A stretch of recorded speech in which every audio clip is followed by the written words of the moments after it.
আপনি যখন ডারবি খেয়েছেন দুই ফেরেশতা দেখে নাই? আপনি ব্যঞ্জন খেয়েছেন দুই ফেরেশতা দেখে নাই? আপনি বাটালু খেয়েছেন দুই ফেরেশতা দেখে নাই?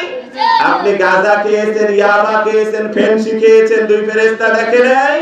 আল্লাহ এই দুই ফেরেশতাকে এমন করে বানিয়েছেন, প্রতিটা সিচুয়েশনে আপনাকে পর্যবেক্ষণ করবে, প্রতিটা পরিবেশের সাথে উনি মানে খাপ খেয়ে নেবে ওই দুই ফেরেশতা, যেখানে থাকেন না কেন।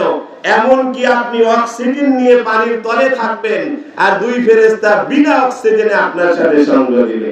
সুবহানাল্লাহ, কোনো উপায় নাই। সম্মানিত আল্লাহর প্রিয় বান্দারা, তাহলে আপনি দুনিয়ার জমিনে 60-70 বছরের জিন্দেগিতে চলতে গিয়ে কয়টা বিড়ি খেয়েছেন, কয়টা সিগারেট খেয়েছেন? আর কেউ হিসাব রাখুক আর না রাখুক, যিনারা রেখেছেন তিনারা কয়জন ফেরেশতা? জীবনে কয় প্যাকেট বিড়ি খেয়েছেন, কয় পিস খেয়েছেন, কয়টা ডারবি বেনসন খেয়েছেন, কতবার আপনি গাঁজা খেয়েছেন, ইয়াবা খেয়েছেন, ফেন্সি খেয়েছেন, ডাল খেয়েছেন, বাটালু খেয়েছেন? আর কেউ হিসাব রাখুক আর না রাখুক, যেই দুই ফেরেশতা রেখেছে তাদের নাম কি? কিরামান। সম্মানিত আল্লাহর প্রিয় বান্দারা, এই জন্য আপনি 60-70 বছর জিন্দেগিতে কি করছেন? অল টাইম আপনাকে পর্যবেক্ষণ করছেন কয়জন ফেরেশতা? বলেন তো কয়জন ফেরেশতা? এই জন্য সিগারেট খাওয়া, বলেন সিগারেট খাওয়া যাবে না? খাওয়া যাবে নাকি? বিড়ি খাওয়া যাবে নাকি? ইয়াবা খাওয়া যাবে নাকি? ফেন্সি খাওয়া যাবে নাকি? কয়েকদিন আগে তানোরে আমি এক স্টারে নাস্তা করতে গেছি, সকালবেলা টেবিলে বসবো, ওই টাইমে আল্লাহর এক বান্দা বলছেন, হুজুর এই টেবিলে বসেন না, ওই টেবিলে বসেন। বললাম, কেন গো ভাই? আমি ফেন্সি খেয়ে আছি তো। কি বলছে? আল্লাহর বান্দা জাতে মাতাল, তাহলে ঠিক বলছে, হুজুর এই ফেন্সির গন্ধ আপনার নাকে গেলে কষ্ট পাবেন, আমার গুনাহ হবে। কি হবে? আল্লাহর বান্দা জাতে মাতাল, এই জন্য ফেন্সি খাওয়া যাবে না। কোন নিশার সাথে, কোন মাদকের সাথে ইসলামের কোন সম্পর্ক নাই। মাদক মানেই হারাম, হোক গুল। এবার গুলের কথা একটা কথা মনে পড়লো। আল্লাহর এক বান্দি আমাদের পাশের গ্রামে এক বিচারে, উনি খায় গুল।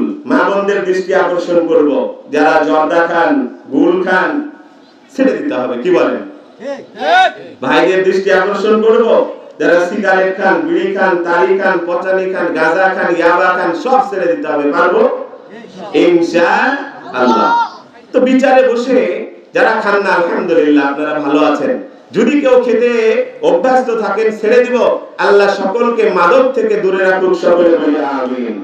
মাদকের সাথে ইসলাম ধর্মের কোনো সম্পর্ক, সব প্রকারের মাদক আমাদের ধর্মে নিষিদ্ধ, সব প্রকারের মাদক আমাদের ধর্মে নিষিদ্ধ। কারণ আল্লাহ রাসূল বলছেন, কালিলুহু ওয়া কাসীরুহু হারামুন। হুজুর এখানে আছেন, মুসলিম শরীফের হাদিস। যেটা অল্প একটু খেলে, খেয়াল করেন, যার বেশি মাত্রা খেলে মানুষের ভারসাম্য ব্রেনে ঠিক রাখে না, তার কালিলুহু ওয়া কাসীরুহু হারামুন, তার অল্প হারাম, বেশিও হারাম। বলবেন আমি বিড়ি খাই, এবার আপনাকে আমি 2 কার্টুন বিড়ি একসাথে খাওয়াবো। কি একসাথে বসে থেকে 2 কার্টুন বিড়ি খাওয়াবো? কিংবা জর্দা দিয়ে যারা পান খান, একসাথে 10 কোটে জর্দা খাওয়াই দিব। কি বলেন? যারা গুল খান, একসাথে 20 কোটে গুল খাওয়াই দিলাম, দিয়া বললাম যে মোটরসাইকেলে কাকনে যান, যে আবার ঘুরে আসেন। যেতে পারবে? পারবে? তো যার বেশিটা খেয়ে মানুষের সেন্স ঠিক থাকে না, তার কালিলুহু হারামুন, তার অল্পটাও কি হারাম। অতএব একটা বিড়িও খাওয়া যাবে না, একটা গুলো খাওয়া যাবে না, একটাও খাওয়া যাবে না।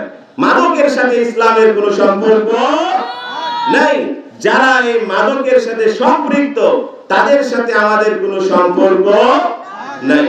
সে যেই হোক, আমার ভাই হোক, আমার আব্বা হোক, আমার দাদা হোক, আমার নানা হোক, আর যেই আত্মীয় হোক না কেন, তার সাথে কোনো মুসলমানের সম্পর্ক থাকতে পারে না।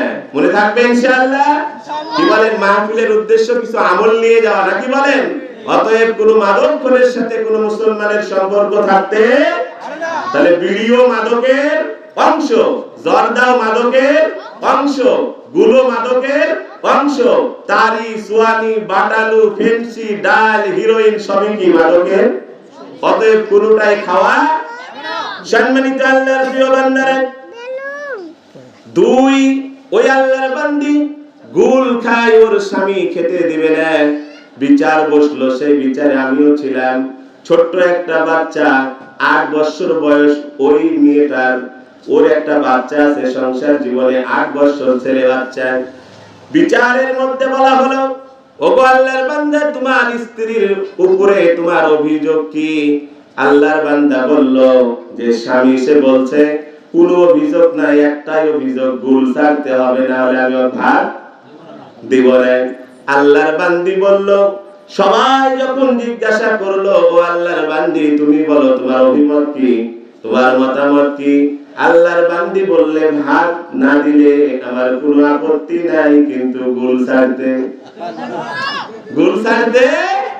পারবো না। একটা ছেলে 8 বছর বয়স, সংসারই চলে গেল, নাউযুবিল্লাহ। এই জন্য শুধু ছেলেদের মধ্যে না, মা বোনদের দৃষ্টি আকর্ষণ করব, মাদের মধ্যেও এরকম জর্দাখোর আছে। কি বলেন? গুলখোর আছে, আমাদের মধ্যেও তো আছে, কিন্তু মাদের মধ্যেও আছে। অতএব আমাদের জন্যও হারাম, মাদের জন্যও, হুজুরের জন্যও হারাম, মুসল্লির জন্যও। কি বলেন? শুধু আপনারে হারাম, আর আমরা জর্দা দিয়া পান খেয়ে নামাজ পড়াবো, তা হতে সবার জন্যই নিষিদ্ধ। যেটা নিষিদ্ধ ইসলামে, সেটা সবার জন্য সমান। ইসলামে কোনো বৈষম্য, বলেন ইসলামে কোনো বৈষম্য নাই। তাহলে 1 নম্বর, জমিন আপনার পুরো ডিটেইলস ওই চেক পোস্টে ফেরেশতাদের সামনে